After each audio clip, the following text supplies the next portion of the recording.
Hello বন্ধুরা, ওদের moms কিচেনে সবাইকে স্বাগত। আশা করি আপনারা ভালো আছেন। আজকের আমি নিয়ে চলে এসেছি মাছের ডিম দিয়ে পটল আলুর ডালনা রেসিপি। চলুন কী কী লাগছে আগে দেখিয়ে দিই।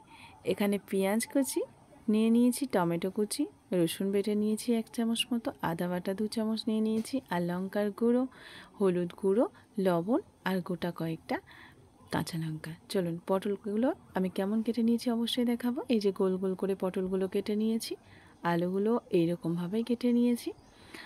এবার চলুন আমি যে উপকরণটা নিয়েছি মাছের ডিম সেটাও দেখিয়ে দিলাম। এখানে 100 গ্রাম মাছের ডিম নিয়েছি, আর এর মধ্যে লবণ, হলুদ আর লঙ্কার গুঁড়ো মাখিয়ে নেব। এবার চলে আসি, আমি কড়াই বসিয়ে দিয়েছি, তেল দিয়ে দেব আর একে একে ভাজার পালা। আর বন্ধুরা অবশ্যই ভিডিওটা স্কিপ না করে পুরোটা দেখার অনুরোধ রইল। আমি আলুগুলো ভেজে নেব, আর আলুগুলোর মধ্যে একটু লবণ আর হলুদ দিয়ে দেব, দিয়ে ভেজে নেব।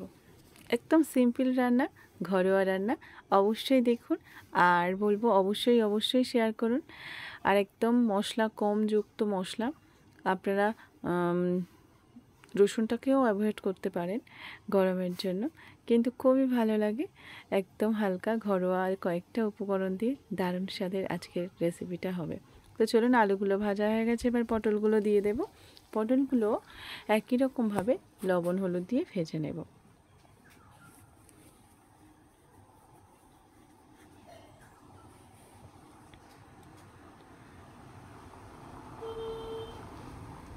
এইদিকে পটল ভাজা হোক, আমি পাশে কড়াই বসিয়ে দিয়েছি। এবার তেল দিয়ে দেব। এখানে আমি মাছের ডিমটা ভেজে নেব। আর আপনাদের বলে রাখি, মাছের ডিমটা যখন ছাড়বেন অবশ্যই খুন্তির সাহায্যে ছাড়বেন, আর তেলটা একটু কম দেবেন, খুব একটা ছাঁকা তেলে ভাজার দরকার নেই। আর এখানে ঝুড়ো ঝুড়োও করতে যাবেন না। আমি পটলগুলো একটু উল্টে দিলাম, আর এখানে প্রথমেই ঝুড়ো ঝুড়ো করতে যাবেন না মাছের ডিমটা, তাহলে ভীষণ ছিটকাবে। তো আস্তে আস্তে এরকমভাবে ভেজে নেবেন, উল্টে পাল্টে তারপরেই ঝুড়ো করবেন। একদম সিম্পল ব্যাপার। এই সময় একটু ছিটকায় না এমনটাই নয়, তবে অনেকটাই কম ছিটকাবে। আর এবার আমি এই রকমভাবে পিস পিস করে কেটে নিচ্ছি, আর আস্তে আস্তে ঝুড়ো ঝুড়ো করে নেব। একদম সিম্পল ব্যাপার। আর সত্যি বলতে একদম ঘরোয়া উপকরণ দিয়ে আজকে আমি বানাবো, আর এই স্বাদটা না সত্যি অসাধারণ লাগে। আর সঙ্গে যদি একটু ডাল থাকে, আর কোনো মাছ চিংড়ির কিছুই দরকার নেই।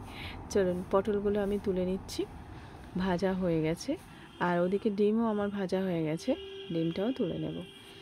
আর পটল ভাজা তেলে আর তেল দেবো না, আমি একটা শুকনো লঙ্কা আর তেজপাতা ফোড়নের জন্য দিয়ে দেবো পেঁয়াজ, কোচানো পেঁয়াজ।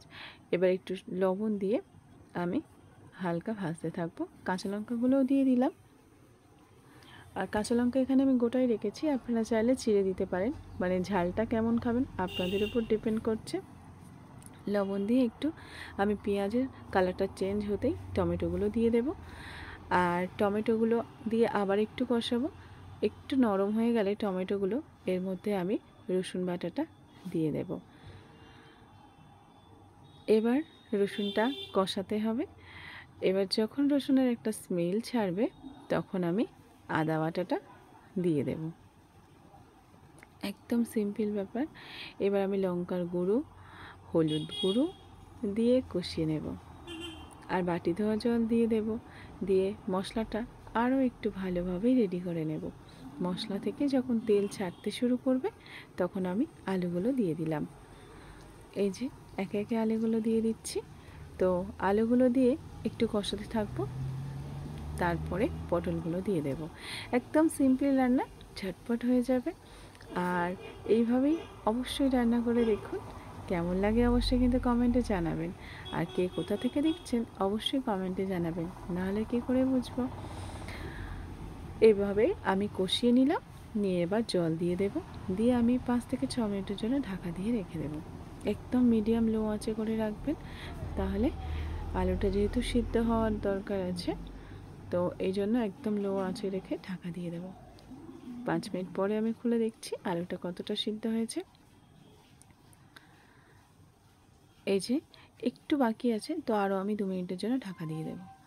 2 মিনিট পরে এসে দেখলাম আলুটা ভালোই সিদ্ধ হয়ে গেছে। এবার আমি মাছের ডিমগুলো দিয়ে দিলাম, দিয়ে একদম মিডিয়াম আছে এটাকে আর একটু ফুটিয়ে নেব, রেডি হয়ে যাবে। তবে বন্ধুরা, ভিডিওটা ভালো লাগলে অবশ্যই লাইক আর চ্যানেলটা সাবস্ক্রাইব করতে ভুলবেন না।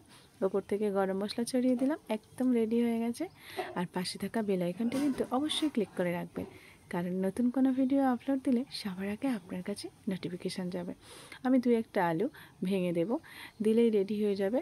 বেশি আর ঝোল মারা যাবে না, কারণ এরপরে ঠান্ডা হয়ে গেলে বসে যাবে। তো এই অবস্থায় আমি নামিয়ে নেব, একদম রেডি হয়ে গেছে। তেজপাতাটাও উপর থেকে ফেলে দেবো। বন্ধুরা, অবশ্যই বাড়িতে বানান আর জানাবেন কমেন্টে কেমন লাগলো। এবার আমি সার্ভ করে দেব। আর ভালো থাকবেন, অবশ্যই শেয়ার করবেন। আর এইরকম হালকা ফালকা খাবার বানান বাড়িতে। ভালো থাকুন, সুস্থ থাকুন। নমস্কার।